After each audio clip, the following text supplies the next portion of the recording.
Hello again everybody and welcome back to Dark Souls 3. Now before we head back to Farron Keep and finish it, there's a couple things to do here. Like first off, we have a visitor that just showed up one day, or rather, just now pretty much. There she is. Hello again. I have since heard a great deal about you. For one, that you are most gentle of heart. I too am bound by duty, but can offer you my sign. I hear that cordial intrusion lays the path to embers. If I can be of help, by all means, do call upon me.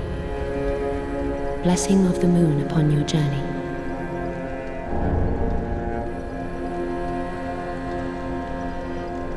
If you should require assistance, use my sign. Blessing of the moon upon your journey.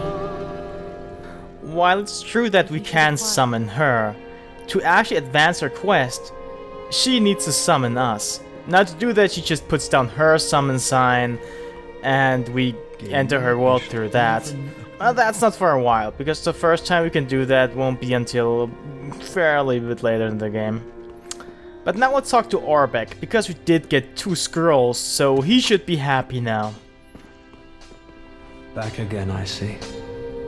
I suppose this means you're after sorceries. Oh my. This is stupendous. And the undead legion of Farron possesses sorceries quite unknown. Thank you for upholding your end of the bargain. I doubt I ever would have made this discovery alone. Now, let us unravel the thing, so you may put these new sorceries to use. Oh my. Well, this is very unusual. It's from Udasil, an ancient land of golden sorceries. Not even the Dragon School possesses such a long-lost scroll. What would the Xanthus scholars say with their ridiculous headwear? They would simply slaver over this find. Alright, so we now have quite a few spells to buy. Eventually, we just may. I don't mean to seem overbearing, but have you forgotten? In exchange for my sorceries, you are to bring me knowledge in the form of scrolls detailing the secrets of sorcery. I hope you're not one to break a promise. What a dick. Well. You know, I told you already that Yuria would ask me to kill him if he'd still be around, if they'd be at Filing Shrine at the same time. But while she said she'd do it because he would be a danger to our rise to power as a Dark Lord of Londor, because he himself would try to become a Lord of Hollows in some fashion, I think the truth is, she just wants him dead because he's a dick. And just buying a couple weapons here I may use at some point. Or not, I'm not sure. Got the Aztec here, it's a fairly decent weapon. It did get nerfed a bit, it's a bit slower now I suppose, but it's still a very good weapon. And Yoel's just still there rotting. Almost feel a bit bad for him, to be honest. But let's actually go back to the swamp. Or rather, well, we're going to go to Farron Keep. But we're not really, head into the swamp. Because what we're gonna do today is just go through that door, and that's actually, not swamp territory at all. In fact, that small bit of here is all we will see of it. Well, not all, really. We're gonna come back for a brief period of time, but for the most part we'll be seeing, this.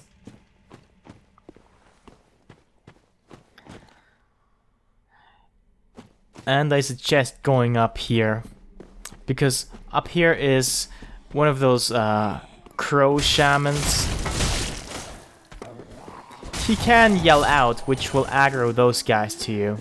So just avoid that, because if you kill him fast enough, he won't be able to do that, and those guys will never attack you ever. They'll just you know, remain there and pray to the guy you just killed, and essentially his corpse is just right in front of them. And up ahead of us something fairly interesting. That silhouette we can see right there, that's a Dark Wraith. And up ahead is some enemies, those guys there. And they fight each other.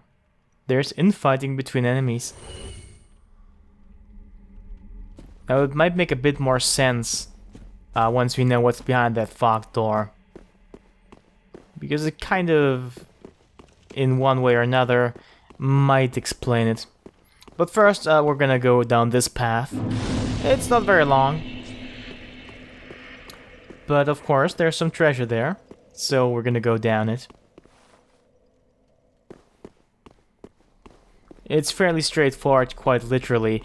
But this little hole in the wall that you just saw there will actually lead us back into the swamp.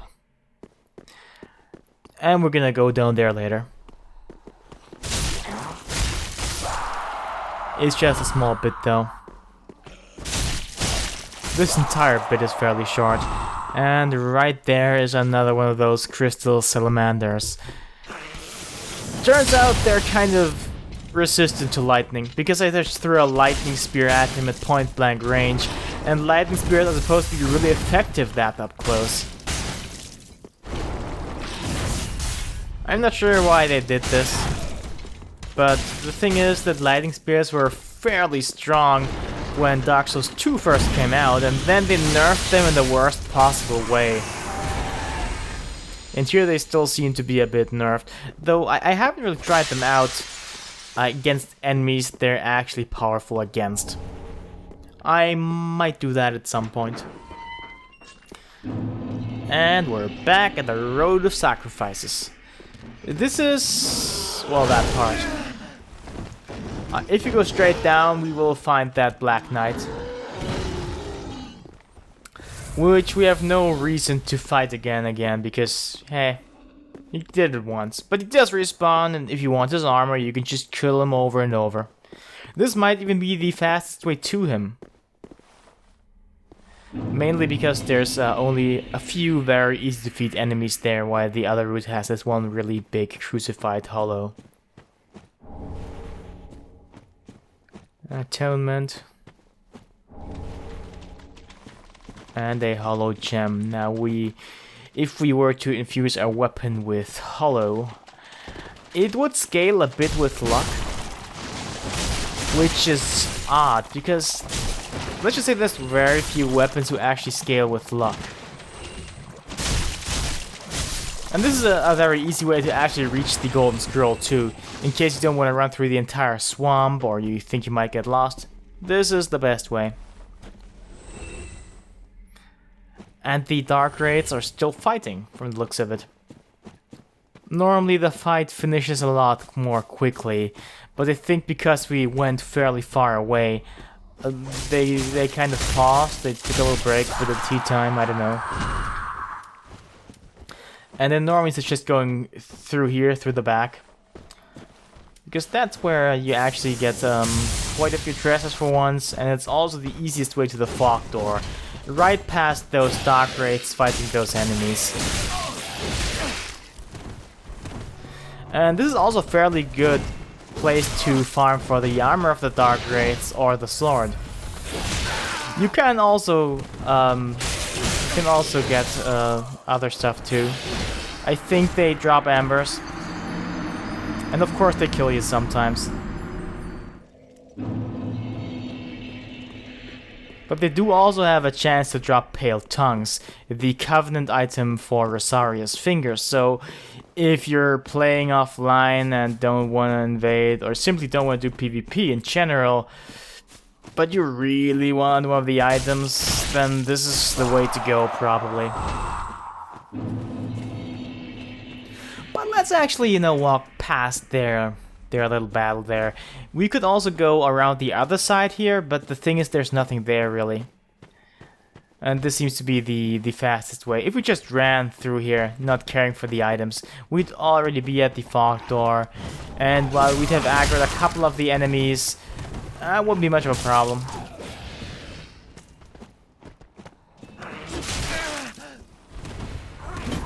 I generally really don't fight any of those guys though. And we can hear some more fighting actually from the looks of it.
Alright, our first Lord of Cinder, the Abyss Watchers. Now there's actually multiple Abyss Watchers, all of them are a Lord of Cinder. That is because the actual Lord of Cinder is their blood that they share, the wolf's blood. Which is also why the soul that we get for killing them is the soul of the blood of the wolf. Which just sounds ridiculous and I like it, it's awesome. Now the job of these Abyss Watchers is to contain the Abyss, and there's a second one approaching. There's many of those corpses there laying around, and their fate seems to be eternally resurrected over and over and to fight. Kind of like Einherjars in Valhalla, if you're a bit aware of Norse mythology. And there's one of the Abyss Watchers with red glowing eyes. Interesting. There's a bit of a fan theory going around that red-eyed enemies in Dark Souls are actually affected by the Abyss. So that guy, well, he gazed into the Abyss, and eventually the Abyss gazed into him as well. He's always the third one to actually wake up, and is always hostile towards the others. But he can also attack you, though it rarely happens that he targets you specifically. Just be aware of that.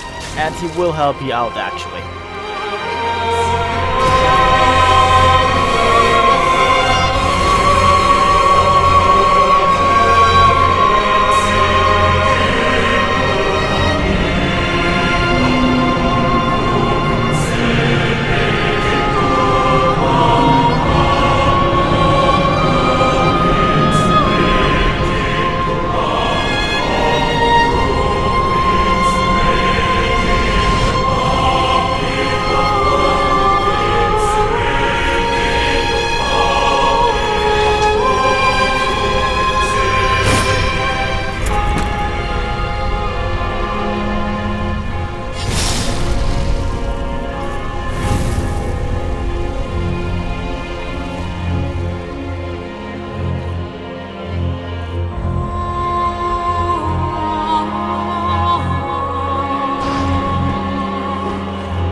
Phase 2.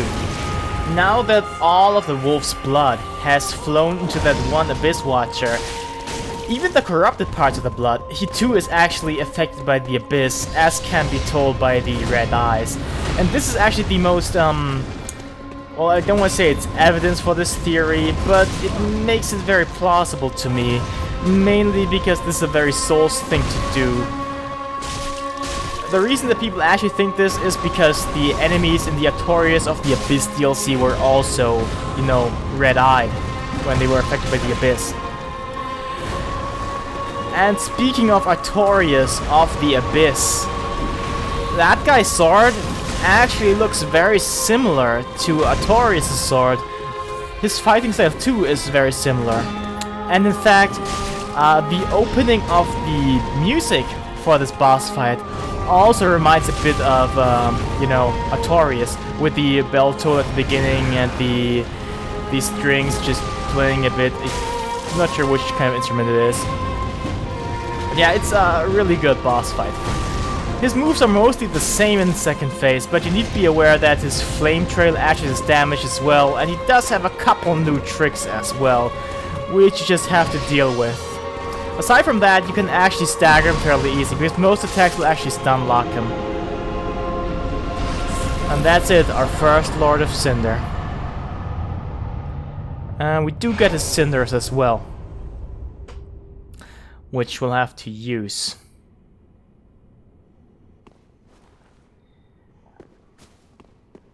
But for now, I suppose it is actually pretty wise to go back to the Filing Shrine. But first, let's look at these corpses here. There's, again, many Abyss Watchers. They all were actually, you know, a Lord of Cinder, technically. And I should mention probably that the maximum amount of people that can be in the Lord of Cinder fight are 3 Abyss Watchers. And one of them will always be red-eyed.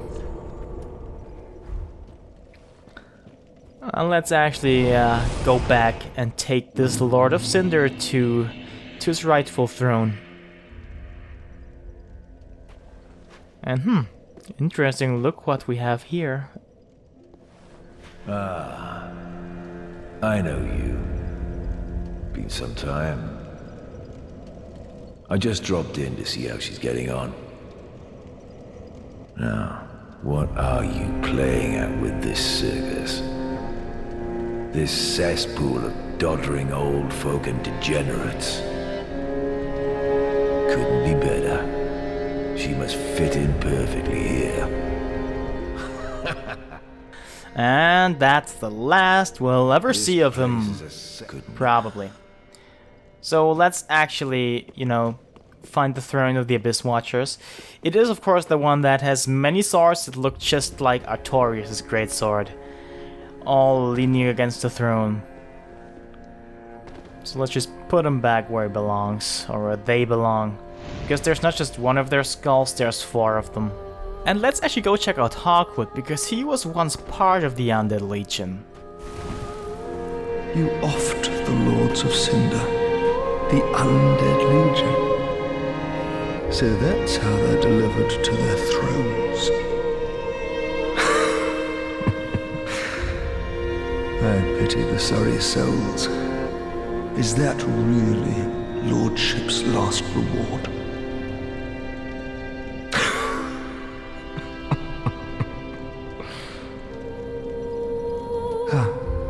I failed to thank you for helping them find their final resting place.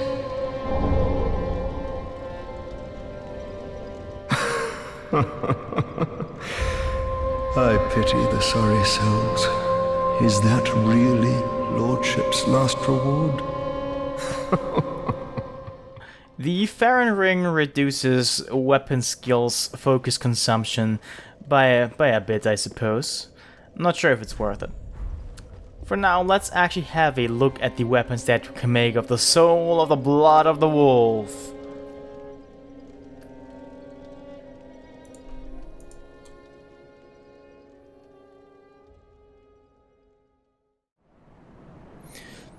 So there's some weapons that you can make of the soul of the blood of the wolf. The description of the soul states that the blood was bred amongst the Abyss Watchers, and their souls are one with the soul of the Wolf Blood Master. Now the Wolf Blood Master may be Artorias or not, or it could be the wolf that we've seen, or not.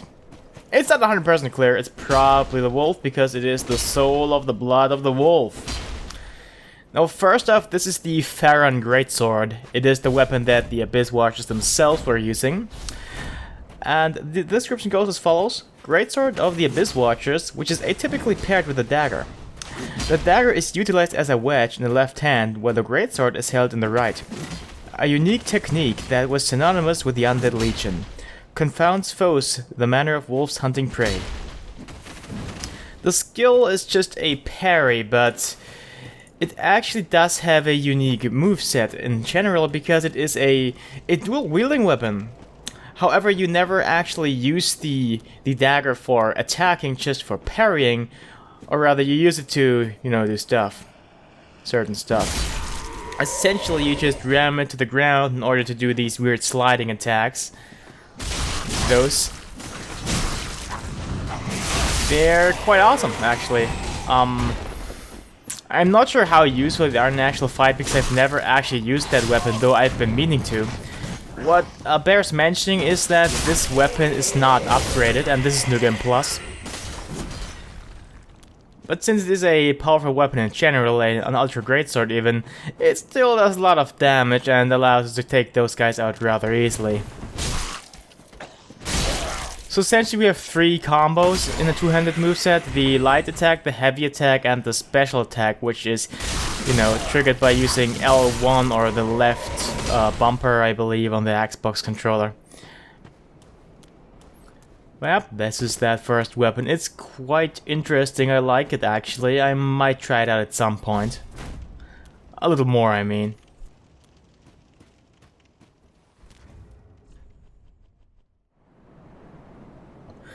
Next up is the Wolf Knight Greatsword. Greatsword of Artorias tainted by the Dark of the Abyss, and master of the Wolf's Blood of Farron. The Wolf Knight was the first Abyss Watcher, and his sword is more punishing against creations of the Abyss. Skill Wolf Sword, and it's actually a stance, but we'll see what it does exactly. So, it does seem that the master of the Wolf's Blood is actually Artorias, as is said by, you know, this description, which supposedly means that Artorias is a Lord of Cinder, or rather that the blood of his kind of became a Lord of Cinder after the Abyss Watchers did their thing. But that's just a theory, this is just speculation. The game, again, is not very clear on how this works exactly. Anyway, it's a fairly straightforward greatsword for the most part, until you check out its weapon skills, which do just what you saw there. It's a stance. The light attack does a spinny attack, which is fairly useful as far as I've seen. And the heavy attack is a somersault sword smash thing. They are essentially moves that Artorias used in his boss fight in Dark Souls 1. And Artorias is one of the more beloved bosses. So let's see how this fares against some enemies. Basically, it's I think it has more utility than the Farron Greatsword, if only because that spinny attack is fairly useful against groups of enemies. You can still, you know, do a lot of damage to groups with wide swings, which is the one-handed light attack moveset, but, you know, this one can actually just hit enemies all around you. So if you time it right, you can get into a group, do this, and damage them all, or kill them all, even depending on how well it goes. But this is another weapon that I actually didn't try out in actual combat or in actual gameplay. Though I did give it a fair shake in Dark Souls and Dark Souls 2. In Dark Souls 2 it had a similar moveset gimmick if you just wield in the left hand. Here it's just a weapon skill. But anyway, that's it for the weapons. See you again next time.